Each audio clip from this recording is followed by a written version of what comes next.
Hi, I'm Joni Patry, and welcome to my YouTube channel.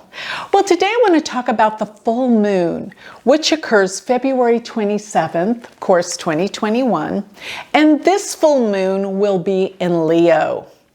And the degree marking of this full moon will be approximately 14 degrees of Leo. Remember, when I'm talking about a full moon, that means that the sun and the moon are in opposition. So we will have the sun at 14 degrees Aquarius and the moon at 14 degrees of Leo, and that's our full moon.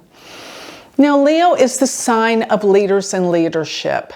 And whenever I see this dichotomy of these opposite two signs of Leo and Aquarius, I think about humanity and the groups of people as Aquarius.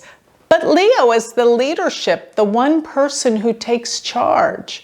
Remember, when you look at the constellations in the sky, Aquarius looks like a cloud. Why? Because there's so many stars in that constellation.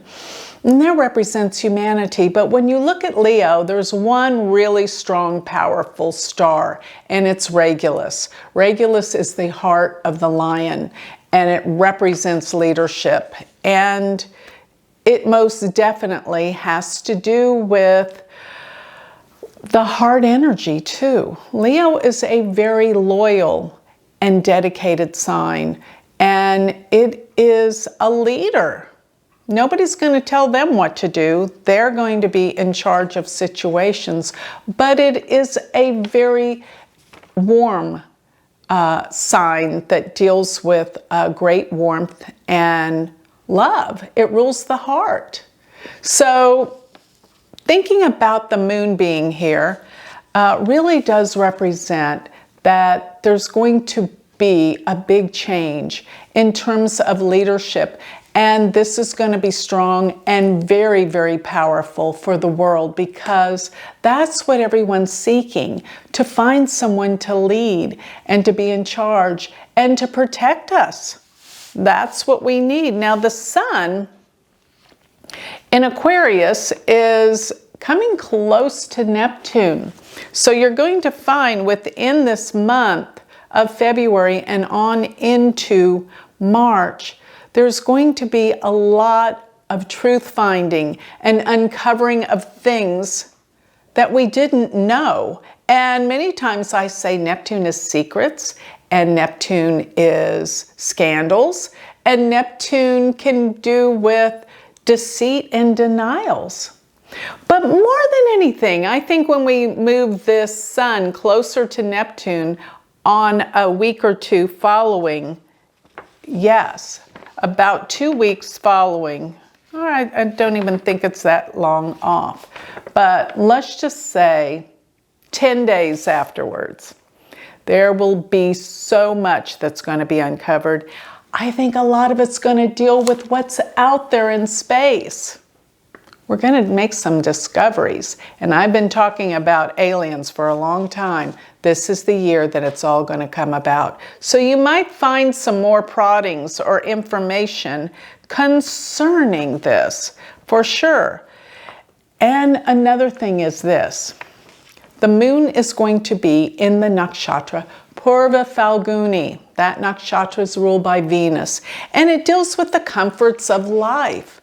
It deals with the need to express oneself. So I'm finding that during this time, you're going to feel the need to really say what's on your mind, to express yourself, to feel more adamant about your beliefs. And this nakshatra can deal with the entertainment field. Very often, entertainers have planets in this nakshatra. So during this time, I believe that more things that we look for in our life for entertainment and relaxation, fun, is going to come about with this. Did you know that the sign Leo is relative to the fifth house, because Leo's the fifth sign, and the fifth house deals with the house of entertainers, creativity, and fun. So this is something that is going to lighten up the heaviness that's been going on in the world. And therefore, I believe with this full moon that this will bring to fruition a lot of the things that have been repressed. And that can mean with some of your opinions, being able to express yourself more clearly and better and feel like you're being heard.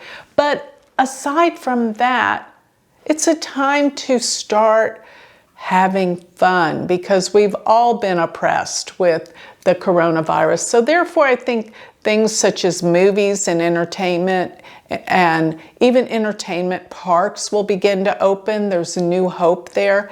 Another thing is natural parks, to go and enjoy the beauty of nature in the world. So there's going to be more vacation spots that people are starting to explore and getting ready to go out and have a life where it's more balanced, not all contained and locked up. Where things where the coronavirus are starting to dissipate, and we're moving away from that and getting back to our normal lives and normal ways of believing and thinking. Now, another thing I noticed with this full moon is that there's actually a grand cross if you include Rahu and Ketu. So Mars being with Taurus around this time, it's squaring the moon, and we have Rahu and Ketu opposed each other. And then on the other side of that, we have the Sun, Neptune, and Venus. So you've got this cross in the sky if you are including Rahu and Ketu. That is a time of difficulty, but it creates breakthroughs. It's almost like you see where the problem is. Therefore, you know what to do and how to change it. Because before that, you're stuck with not knowing what to do, what the solutions are. And that's where this is going to come a crisis point during this full moon that brings things forward where we can see where we're going and what needs to be done in order to create and manifest the changes that are necessary for a better future. So enjoy. This will be a time when we start to get hope back, to get something back where we can see beyond this pandemic and get to a better place. So with that, I'd like to close. If you would like more information on me, a reading, you can always go to my website, which is galacticcenter.org. And if you would like to learn Vedic astrology, go to my university website. Check it out, University of Vedic Astrology.com. Thank you.